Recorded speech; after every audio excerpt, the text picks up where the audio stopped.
Alright guys, over the past few years I've learned a bunch of cool tricks on how to do a bunch of different things that are automotive related, and I just wanted to show you guys how you can take a stock, doesn't matter what car, doesn't matter if it's a CD player or tape deck, but you can take your all stock basic components, as long as you have something that's powered that goes to speakers and it actually works.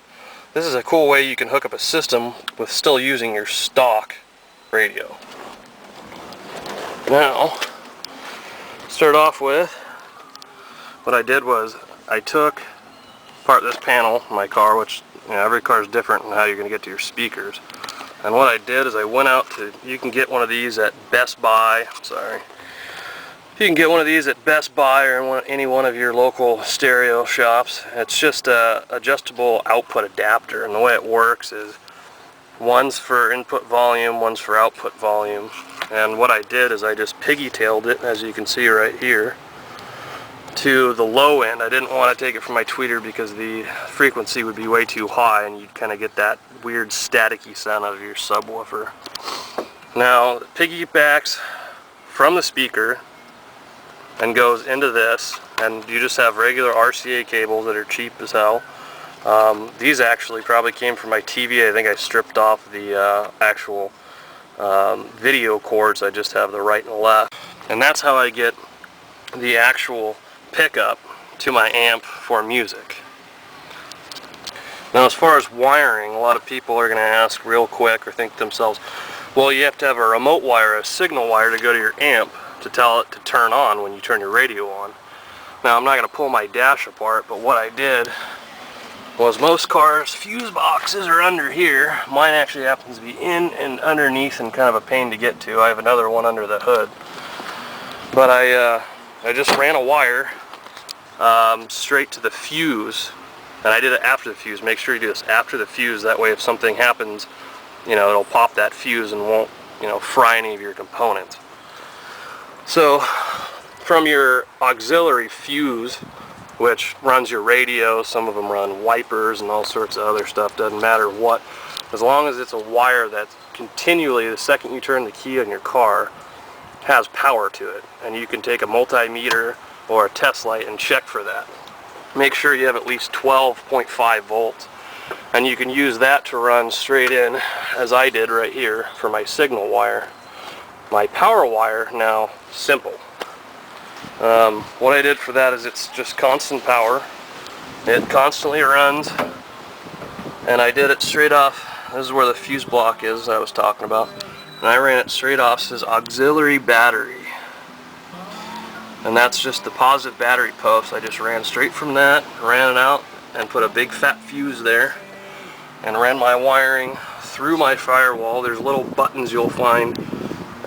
They're little rubber grommets, and you can just poke a hole in it or you can take it out, but I would suggest poking a hole in it and then feeding your wire through. That way, you're not getting road noise and nothing's going to get through there. And that's pretty much how you have it. You have your power wire to your amp, which is the red one. You need your signal wire, which I told you how I did that. And then you need a way to actually get sound from your stock radio to your amp via RCA jacks. And that's how I achieved it, is by using one of these. Now, total cost for this was maybe, at the most, 30 bucks. And that's including this thingy and wires and everything else. It does not include the amp nor my subwoofer. Now, if you can do it yourself and do it correctly, your results will be great. And you can still have your stock stereo, and I, for one, didn't want to buy another face. Plus, if you have a nice deck in there, somebody's going to think you have a system. This way, everything's hidden away. You have your stock deck, which doesn't let anybody think that you actually have, subwoofers or decent speakers back here. And I always suggest to people that have F-bodies, leave your speaker grills on the back on. I know many people that pop them off and break them or don't put them back on, and then people look in the window and they see, ooh, you got some, nice $150 speakers. Put your grills back on, put a blanket over your subwoofers if you, have a hatchback or something. Fortunately enough, for the F-bodies, we have it pretty easy. we have this nice little flip down thingy, and so when I close the hatch, this piece covers it up, and if somebody was going to look at my car, they would think that it was completely bone stock as far as audio goes. Stock deck, nothing back here. All 6 of my speaker grills, well 8 including the tweeters, are all there, and nobody would suspect a thing. Now if anybody has any questions on how to do this, I'd be more than happy to answer your questions. There's many other ways of doing this for stock deck installation to have subwoofers, and I'm sure a lot of other people have, you know, ways that might be better than this, and if you do, let me know. But there's always a cheap way, there's always a redneck way, and there's always the right way, and there's always a wrong way. So take your pick. This is the way I did it. This is the way it works for me.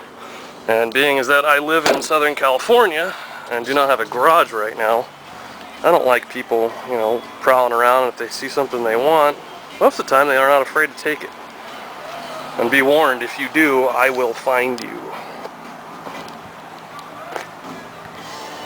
Another cool feature of being able to have subs in a system, as far as having your stock stereo, is you can adjust it, you can do all the same things and have all the same features as you would before. And I would suggest, I mean, usually, unless you're going crazy all out with huge, you know, 15s or, you know, aggressive 12s or what have you, but I found that, you know, I have the Monsoon system. I found that these stock speakers actually perform pretty well, even just with my little 10-inch sub. Now, I don't listen to much rap. I'm not really a bassy guy.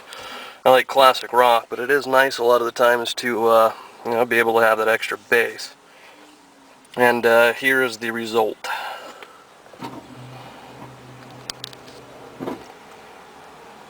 And this is Bass I Love You by Basstronics, by the way.